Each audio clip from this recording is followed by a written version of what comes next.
പ്രധാനമന്ത്രി നരേന്ദ്രമോദി കഴിഞ്ഞ കുറെ നാളുകളായി നമ്മുടെ രാജ്യത്ത് നേരിടുന്ന ഒരുപാട് ഭീഷണികളുണ്ട് പ്രശാന്ത് സാർ. ഇപ്പോഴിതാ അദ്ദേഹം കേരളത്തിലെ വിഴിഞ്ഞം തുറമുഖ പദ്ധതി രാജ്യത്തിന് സമർപ്പിക്കാൻ വേണ്ടി എത്തിയിട്ടുണ്ട്. കേരളത്തിലും കുറെ നാളുകളായി ബോംബ് ഭീഷണികളൊക്കെ നിലനിൽക്കുന്നുണ്ട്.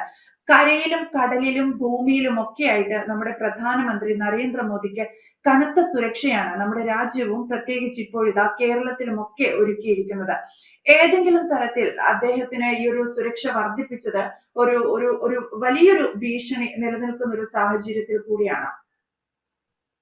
അദ്ദേഹത്തിന് സുരക്ഷ വർദ്ധിപ്പിച്ചിട്ടുണ്ട്. കാരണം രാജ്യം ഒരു പ്രത്യേക പ്രതിസന്ധി ഘട്ടത്തിൽ അല്ലെങ്കിൽ യുദ്ധമുഖത്ത് നിൽക്കുന്ന സമയമാണല്ലോ. അപ്പം ഈ ഒരു പരിപാടിക്ക് ഒരുപക്ഷെ മോദി എത്തുമെന്ന് പോലും ഉറപ്പില്ലായിരുന്നു. കാരണം അത്രയ്ക്ക് രാജ്യം ഒരു യുദ്ധമുഖത്ത് അല്ലെങ്കിൽ മറ്റൊരു രാജ്യവുമായിട്ട് യുദ്ധം പ്രഖ്യാപിച്ചിട്ട് അല്ലെങ്കിൽ യുദ്ധം തുടങ്ങിക്കഴിഞ്ഞ് നിൽക്കുന്ന ഒരു സമയമായതുകൊണ്ട് ഈ പരിപാടിക്ക് വരുന്നത് കാര്യത്തിൽ പോലും വ്യക്തതയില്ലായിരുന്നു. അപ്പം കഴിഞ്ഞ ഒരു കുറച്ച് നാളുകളായിട്ട് തിരുവനന്തപുരം കേന്ദ്രീകരിച്ചും കേരളത്തിലെ പല പ്രധാനപ്പെട്ട സ്ഥലങ്ങളിൽ ബോംബ് ഭീഷണിയുണ്ട്. ബോംബ് ഭീഷണി എന്ന് പറയുമ്പോൾ അത് പരിശോധിക്കുമ്പോൾ അതിന്റെ ഉറവിടം കണ്ടെത്താൻ പോലും സാധിക്കാത്ത ഒരവസ്ഥയുണ്ട്. അപ്പം ആ വ്യാജ ബോംബ് ഭീഷണി എന്ന് പറഞ്ഞിട്ട് നമുക്ക് തള്ളിക്കളയാൻ പറ്റില്ല. കാരണം ഇതിന്റെ ഉറവിടം പരിശോധിച്ചപ്പോൾ അല്ലെങ്കിൽ വ്യക്തത കിട്ടുന്നില്ല എന്നൊക്കെ പറയുമ്പോൾ അപ്പം അതൊക്കെ അതിന്റെ ഗൗരവത്തിൽ തന്നെയാണ് എടുത്തിട്ടുള്ളത്. കാരണം ഇപ്പം ഈ ഇത്രയും സെക്യൂരിറ്റി കൊടുത്ത ഒരിടത്ത് ഈ വളരെ കാലങ്ങളായിട്ട് നോക്കിയിരുന്ന് പഹൽഗാം ഭീകരാക്രമണം ഒക്കെ നടത്തിയപ്പോൾ ആ സെക്യൂരിറ്റി എത്ര വലിപ്പത്തിലാണെങ്കിലും അതിനകത്ത് അത്രയും കൂടുതൽ സൂക്ഷിക്കേണ്ടതുണ്ട്. പ്രധാനപ്പെട്ട ലോക നേതാക്കന്മാരുടെ ലിസ്റ്റിനകത്ത് വരികയും അമേരിക്കൻ പ്രസിഡന്റിന്റെയും അല്ലെങ്കിൽ ചൈനീസ് പ്രധാനമന്ത്രിയുടെയും ഒക്കെ റഷ്യൻ അല്ലെങ്കിൽ ഭരണാധികാരികളുടെയും ഒക്കെ ആ വലിപ്പത്തിലുള്ള സെക്യൂരിറ്റിയാണ് ഇപ്പൊ ഇദ്ദേഹത്തിന് കൊടുത്തിരിക്കുന്നത്. ഒരു ദിവസത്തെ ഏതാണ്ട് സെക്യൂരിറ്റി ചെലവ് തന്നെ 2 കോടി രൂപയ്ക്ക് അടുത്ത് വരുന്നുണ്ട്. അത് പ്രധാനമന്ത്രിയുടെ സെക്യൂരിറ്റി അത്രയ്ക്ക് വലിപ്പമാണ്. SP ക്കാണ് ഇതിന്റെ പ്രധാന ചുമതല. പക്ഷെ ഇന്നലെ ഇദ്ദേഹം വൈകിട്ട് തിരുവനന്തപുരത്ത് എത്തിയിട്ടുണ്ട്. തിരുവനന്തപുരത്ത് എത്തിയത് ഒരുപക്ഷെ ഡൽഹിയിൽ നിന്ന് വരുമ്പോൾ സൈനിക വിമാനത്തിന്റെ അകമ്പടിയോട് കൂടിയാണ് വന്നത്. അത് 3 സേനകളും വേണ്ട രീതിയിലുള്ള അല്ലെങ്കിൽ വലിയ വലിപ്പത്തിലുള്ള സുരക്ഷാ സംവിധാനമാണ് ഒരുക്കിയിരിക്കുന്നത്. കാരണം ഈ വിഴിഞ്ഞം പദ്ധതി ഉദ്ഘാടനം ചെയ്യുന്നതിന് വേണ്ടി അദ്ദേഹം വരുമ്പോൾ അല്ലെങ്കിൽ ഉൾക്കടലിൽ ഈ പറയുന്ന നാവികസേനയുടെയും പിന്നെ ഈ അന്തർവാഹിനിയുടെ ഒക്കെ സാന്നിധ്യം ഉണ്ടെന്നാണ് കിട്ടുന്ന റിപ്പോർട്ട്. അതുപോലെ കരസേനയുടെയും പ്രത്യേക രീതിയിലുള്ള സുരക്ഷ അദ്ദേഹത്തിന് ഒരുക്കിയിട്ടുണ്ട്.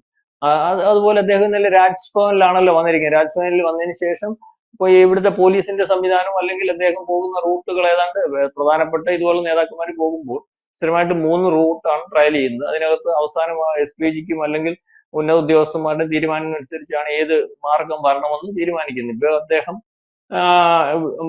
ഈ സൈനിക കേന്ദ്രത്തിൽ നിന്ന് അല്ലെങ്കിൽ താവളത്തിൽ നിന്ന് അദ്ദേഹം ഇങ്ങോട്ട് വരുന്നത് ഹെലികോപ്റ്ററിലാണ് പറഞ്ഞത്. ഹെലികോപ്റ്റർ തന്നെ 3 പാഡ് ഉണ്ട്. അതിനകത്ത് അന്നേരം അത് തീരുമാനിക്കുന്ന ഏത് പാഡിനകത്ത് ഇറങ്ങണമെന്ന്. അപ്പം ആ രീതിയിലേക്കുള്ള വലിയ വലിപ്പത്തിലുള്ള സുരക്ഷയാണ് അദ്ദേഹത്തിന് നേരത്തെയും ഒരുക്കുന്നത്. ഇപ്പം യുദ്ധം അല്ലെങ്കിൽ രാജ്യം യുദ്ധമുഖത്ത് നിൽക്കുമ്പോൾ സുരക്ഷ വർദ്ധിപ്പിക്കുന്ന ഒരവസ്ഥയാണ്. കാരണം അത് രാജ്യത്തിന്റെ പ്രധാനപ്പെട്ട ജോലിയും അല്ലെങ്കിൽ ഈ രഹസ്യാന്വേഷണ സംവിധാനത്തിന്റെയും അല്ലെങ്കിൽ ഒരു പഴുതും ഉണ്ടാവാൻ പാടില്ല ഒരു രീതിയിലും പ്രധാനമന്ത്രി പോലെയുള്ള ഒരാൾ വരുമ്പോൾ സുരക്ഷാ വീഴ്ച പാടില്ല എന്ന് കണ്ടാണ്. അപ്പൊ ലോകം ഞെട്ടുന്ന രീതിയിലേക്കുള്ള ഒരു സുരക്ഷ തന്നെയാണ് പ്രധാനമന്ത്രിക്ക് ഒരുക്കുന്നത്. കാരണം സുരക്ഷ നേരത്തെയും അങ്ങനെയാണ്. ഇപ്പൊ ഇതിനകത്ത് സൈനിക വ്യോമസേനയും നാവികസേനയും അല്ലെങ്കിൽ കരസേനയും ഒക്കെ അതിനകത്ത് ഈ സമയമായതുകൊണ്ട് കൂടുതൽ രീതിയിൽ, കാരണം മറ്റൊരു രാജ്യം യുദ്ധത്തിന് നിൽക്കുകയാണ്. അവർ ഏതൊക്കെ രീതിയിൽ ഒന്നുമില്ല എന്ന് പറയുമ്പോൾ തന്നെയും നമ്മൾക്ക് നിസ്സാരമായിട്ട് കാണാൻ പറ്റത്തില്ല. അവരുടെ കയ്യിൽ അവരുടെ സംവിധാനങ്ങളൊക്കെ ഉണ്ടല്ലോ. ഇന്ത്യ ആണ് അല്ലെങ്കിൽ ഇന്ത്യ അതിനുള്ള രീതിയിൽ കാര്യങ്ങൾ നമ്മുടെ അതിർത്തിയിലും അല്ലെങ്കിൽ സുരക്ഷയും ഒക്കെ വലിയ വലിപ്പത്തിൽ തയ്യാറാക്കിയിട്ടുണ്ടെങ്കിൽ തന്നെ കരുതൽ എപ്പോഴും വേണ്ടതായിട്ടുണ്ട്. അതുകൊണ്ട് അദ്ദേഹത്തിന്റെ സുരക്ഷ തിരുവനന്തപുരത്ത് വന്നതിന് ശേഷമുള്ള സുരക്ഷ കണ്ട് ലോകത്ത് അല്ലെങ്കിൽ അതിശയിക്കുന്ന തിരുവനന്തപുരം നിവാസികൾ ലോകവും അതിശയിക്കുന്ന രീതിയിലേക്കുള്ള സുരക്ഷയാണ് കൊടുത്തിരിക്കുന്നത്. വരുന്ന വഴികളിൽ ഉള്ള സുരക്ഷ ഇവിടുത്തെ പോലീസ് ഏർപ്പെടുത്തിയിരിക്കുന്നത്. അല്ലെങ്കിൽ അതൊരു ഒരാഴ്ച മുമ്പേ തന്നെ അതിനുള്ള സംവിധാനങ്ങൾ, അതുപോലെ ട്രാഫിക് സംവിധാനങ്ങളുടെ ഒരു കാര്യവും എല്ലാം ആ രീതിയിലേക്കാണ് ഒരുക്കിയിരിക്കുന്നത്. അപ്പൊ രാവിലെ ഏതാണ്ട് ഇന്നലെ വൈകിട്ട് പ്രധാനമന്ത്രി രാജ്ഭവനിൽ വന്നിട്ടുണ്ട്. അല്ലെങ്കിൽ ഒരുപക്ഷെ അവിടെയാണ് തങ്ങുന്നതെന്ന് പറയുന്നു. മാധ്യമ റിപ്പോർട്ടാണ്. അതിനും വേണമെങ്കിൽ വ്യക്തത അല്ലെങ്കിൽ അത് ശരിയാവണമെന്നില്ല. പ്രധാനമന്ത്രി തങ്ങുന്ന സ്ഥലമൊക്കെ എന്ന് പറഞ്ഞാൽ മാധ്യമം പറയുന്നതും നമ്മുടെ രഹസ്യാന്വേഷണ സംവിധാനം ഒരുക്കുന്നതും ഒക്കെ വ്യത്യസ്തമായിരിക്കും. അപ്പം ഏതാണ്ട് 11 മണിയോടെ അദ്ദേഹം വിഴിഞ്ഞത്ത് എത്തും. ഏതാണ്ട് 12 അവിടുത്തെ കാര്യപരിപാടികളൊക്കെ കഴിഞ്ഞിട്ട് 12 മണിക്ക് തിരിച്ച് ഡൽഹിയിലേക്ക് പോകുന്ന രീതിയാണ്, അല്ലെങ്കിൽ അത്തരത്തിൽ ഒരു വാർത്തയാണ് ഇപ്പോൾ വന്നുകൊണ്ടിരിക്കുന്നത്.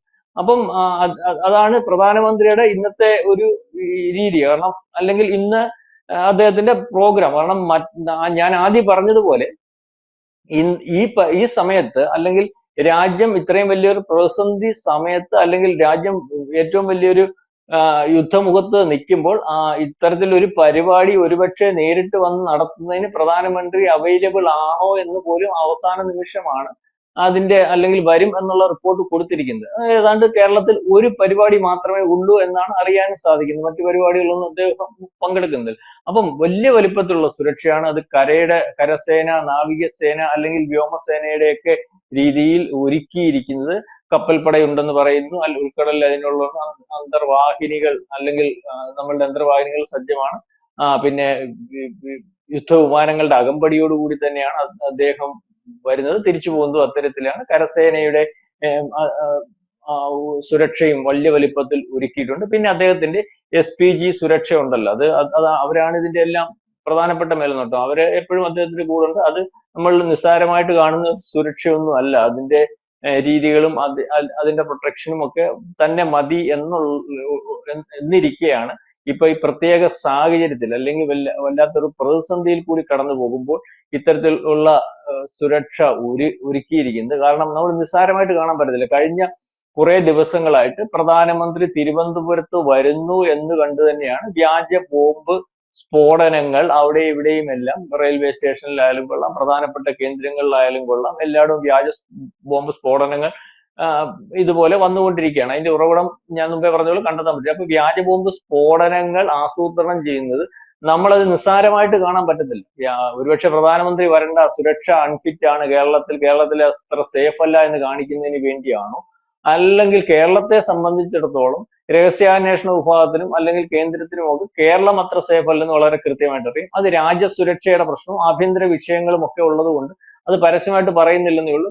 ഇന്ത്യയിലെ ഏറ്റവും ത്രെട്ടുള്ള സംസ്ഥാനങ്ങൾ, അല്ലെങ്കിൽ സുരക്ഷാ ഭീഷണിയുള്ള സംസ്ഥാനങ്ങൾ കാശ്മീർ പോലെയുള്ള സംസ്ഥാനങ്ങൾ കഴിഞ്ഞാൽ ഒരുപക്ഷെ കാശ്മീരിനെക്കാട്ടി മുന്നിൽ പോകാൻ സാധ്യതയുണ്ട് കേട്ടോ നമ്മുടെ കേരളം. അപ്പം ആ രീതിയിലേക്ക് അതിപ്പോ നാളെ കാലത്ത് അറിയാം, മുമ്പോട്ടുള്ള പോക്കിൽ അറിയാം. അപ്പൊ കാശ്മീർ പോലെയുള്ള സ്ഥലത്തെ നേരത്തെ വളരെ കാലം മുമ്പേ ആഭ്യന്തര അല്ലെങ്കിൽ സുരക്ഷാ വീഴ്ചയുള്ള, അല്ലെങ്കിൽ ഭീഷണിയുള്ള, ഈ പറയുന്ന ഭീകര സാന്നിധ്യങ്ങളുള്ള ടെററിസ്റ്റുകളുടെ ഏറ്റവും കൂടുതൽ സ്ലീപ്പർ സെല്ലുകളുള്ള സംസ്ഥാനങ്ങളിലെ ലിസ്റ്റ് എടുക്കുമ്പോൾ ഒരുപക്ഷെ ആദ്യ കാശ്മീരായിരുന്നു. രണ്ടാമത്തെ പേര് വളരെ കാലം മുമ്പേ കേരളത്തിൻ്റെതായിരുന്നു. അപ്പൊ കേരളത്തിൽ ഇത് കേൾക്കുമ്പോൾ ഇവിടുത്തെ ഈ കേരളത്തിലെ ആൾക്കാർക്ക് അതങ്ങോട്ട് ഉൾക്കൊള്ളാൻ പറ്റുന്ന ഒരവസ്ഥയിൽ പിന്നെ പരസ്യമായിട്ട് ഇത്തരത്തിൽ ഈ മാതിരിയുള്ള കാര്യങ്ങൾ വെളിപ്പെടുത്താറുമില്ല. കേരളം സുരക്ഷിതമാണ്, അല്ലെങ്കിൽ മതേതര കേരളമാണ്. ഈ മതേതര കേരളം എന്ന് പറഞ്ഞുകൊണ്ട് തന്നെയാണ് ആ ഒരു കെയർ ഓഫിൽ, അല്ലെങ്കിൽ ഇത്തരത്തിൽ അതിന്റെ കെയർ ഓഫിൽ ആണ്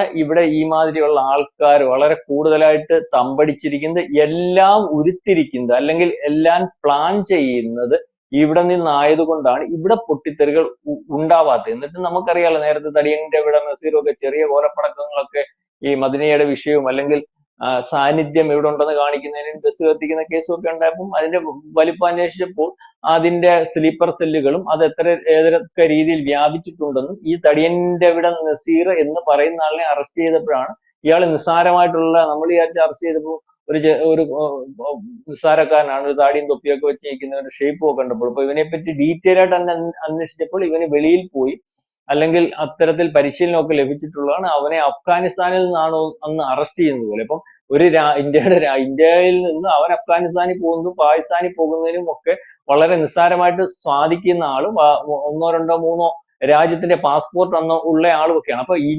കേരളത്തിനകത്ത് ഇപ്പം നമ്മൾ ചർച്ച ചെയ്യുമ്പോൾ ഇതിന്റെ സാന്നിധ്യം, അല്ലെങ്കിൽ ഇതുപോലെ പാകിസ്ഥാൻ വളർത്തിയെടുക്കുന്ന ഭീകരരുടെ സാന്നിധ്യം, അല്ലെങ്കിൽ ലോകത്തെവിടെയുമുള്ള ഭീകരരുടെ സാന്നിധ്യം വലിയ വലിപ്പത്തിലാണുള്ളത്.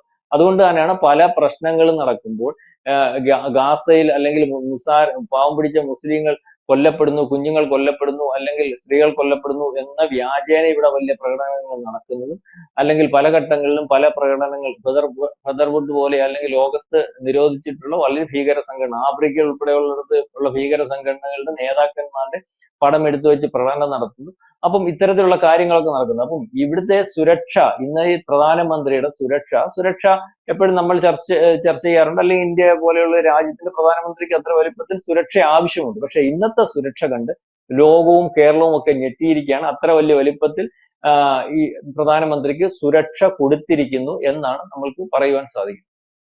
അതുകൊണ്ട് തന്നെ ഇത്തരമൊരു സാഹചര്യത്തിൽ കൂടിയാണ് പ്രധാനമന്ത്രിയുടെ സുരക്ഷ വർദ്ധിപ്പിച്ചിരിക്കുന്നത്. വ്യക്തമാണ്. Thank you Prashant sir.